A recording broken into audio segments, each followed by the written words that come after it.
একটি স্বৈরাচার সরকারের পতন হয়েছে, একটি জুলুমবাজ সরকারের পতন হয়েছে। এই দীর্ঘদিন স্বৈর শাসনের পতন হওয়ার পর বাংলাদেশে একটি নতুন রাজনৈতিক অবস্থার সৃষ্টি হয়েছে। এই অবস্থায় আগামী দিনে আমরা কেমন বাংলাদেশ চাই,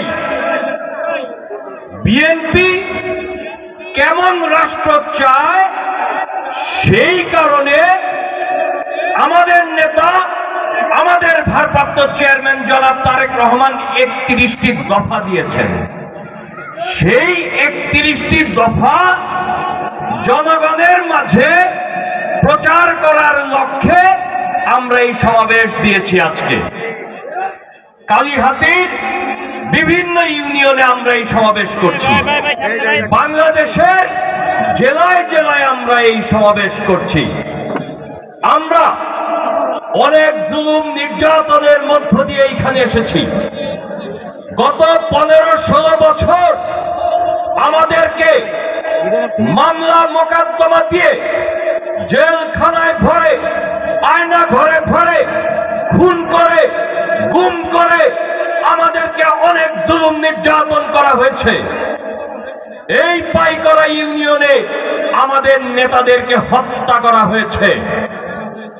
আজকে বিএনপির 15-16 বছরের অবিরাম আন্দোলন সংগ্রাম, জুলাই মাসের ছাত্র জনতা, রাজনৈতিক দলের নেতাকর্মীদের আন্দোলন সংগ্রাম, তার ফলশ্রুতিতে আজকে আমরা এই অবস্থায় উপনীত হয়েছি।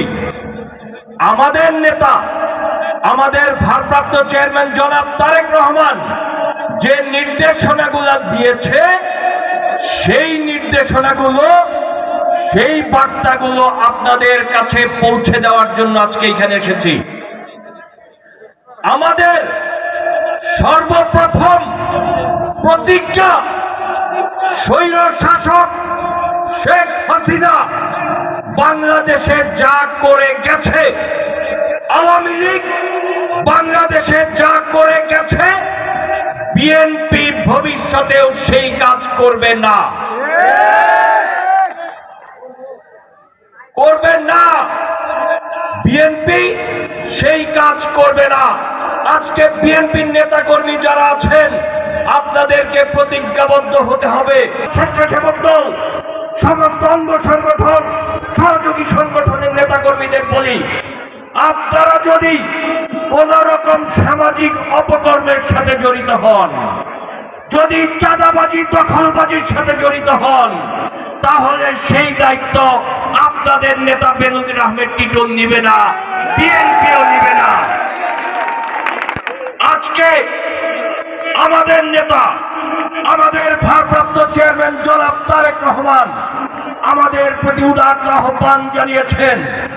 বিএনপি করতে হলে, রাজনীতি করতে হলে জনগণের মন জয় করে রাজনীতি করতে হবে, জনগণের সঙ্গে মিশতে হবে, ভালোবাসা দিয়ে জনগণকে জয় করতে হবে।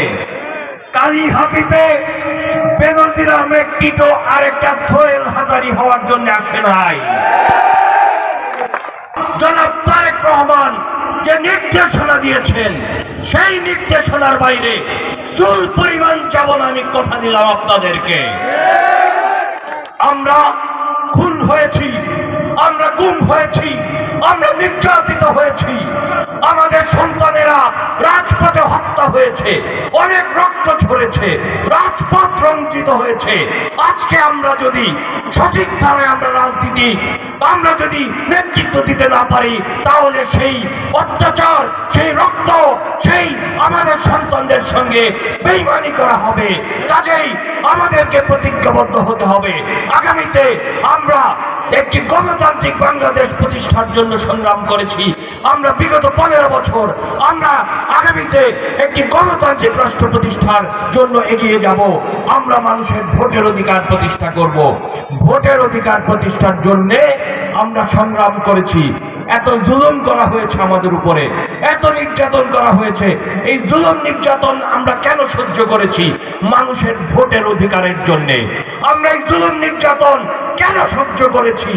গণতান্ত্রিক অধিকার প্রতিষ্ঠার জন্যে, আমাদের অধিকার প্রতিষ্ঠার জন্যে। কাজেই আগামীতে আমরা বিশ্বাস করি এই সরকারকে আমরা সহযোগিতা করছি। আমরা চাই এই সরকার আমাদেরকে, মানুষকে ভোটের অধিকার প্রয়োগের রাস্তা তৈরি করবে, গণতন্ত্র প্রতিষ্ঠার জন্য রাস্তা তৈরি করবে। আমরা সেই পথে অগ্রসর হয়ে বাংলাদেশের মানুষ ভোট দিয়ে তার সরকারকে নির্বাচিত করবে। আমরা এই ভোটের অধিকারের জন্য ৭১ সালে যুদ্ধ করে বাংলাদেশ স্বাধীন করেছি। আমরা ৯০ আন্দোলন করেছি মানুষের ভোটের অধিকারের জন্য। জুলাইয়ের আন্দোলন করেছি আমরা মানুষের অধিকার প্রতিষ্ঠার জন্য। ইনশাআল্লাহ আমরা বাংলাদেশকে একটি গণতান্ত্রিক রাষ্ট্র হিসেবে প্রতিষ্ঠিত করে, গণপ্রজাতন্ত্রী বাংলাদেশ প্রতিষ্ঠা করে মানুষের নাগরিক অধিকার প্রতিষ্ঠা করব। আপনারা সবাই ঐক্যবদ্ধ থাকবেন, নিজেদের মধ্যে বিভেদ সৃষ্টি করবেন না। যদি ঐক্য নষ্ট হয় তাহলে আমরা মানুষের জন্য, মানুষের ভোটের অধিকার প্রতিষ্ঠার জন্য আমরা যে অগ্রসর হয়েছি, আমাদেরকে আবার পেছনের দিকে যেতে হবে। কাজেই আপনারা ঐক্যবদ্ধ থাকবেন। ইনশাআল্লাহ আমরা বাংলাদেশে আমাদের নেতা, আমাদের ভারপ্রাপ্ত চেয়ারম্যান জনাব তারেক রহমানের নেতৃত্বে আগামী দিনে গণতান্ত্রিক বাংলাদেশ প্রতিষ্ঠা করব। আপনাদের সঙ্গে আবার দেখা হবে, আপনাদের সঙ্গে আবার কথা হবে।